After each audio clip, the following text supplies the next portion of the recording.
कल्याणम् आरोग्यं धनसम्पदः शुभं कुरु त्वं कल्याणम् आरोग्यं धनसम्पदः शत्रुबुद्धिविनाशाय दीपज्योतिर्नमोऽस्तु ते दीपज्योतिर्नमोऽस्तु ते दीपज्योतिर्परब्रह्म दीपज्योतिर्जनार्दनः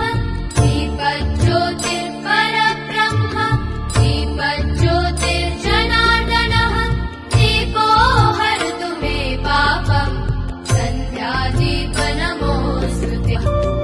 ओ दीपब्रह्मरूपस्त्वं ज्योतिषां प्रभुरव्ययः ओ दीपब्रह्मरूपस्त्वं ज्योतिषां प्रभुरव्ययः आरोग्यं देहि पुत्रांश्च मतिं स्वच्छां हि मे सदा रवेरस्तं समारभ्य यावत् सूर्योदयो भवेत् रवेरस्तं समारभ्य यावत् सूर्योदयो भवेत् यस्य तिष्ठे गृहे दीपः तस्य नास्ति दरिद्रता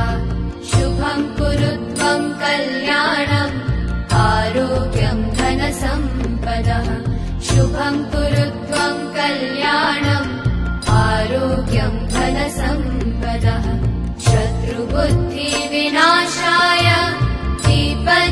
दीपज्योतिर्नमोऽस्तु ते दीपज्योतिर्नमोऽस्तु ते शुभं कुरु त्वं कल्याणम् आरोग्यं धनसम्पदः शुभं कुरु त्वं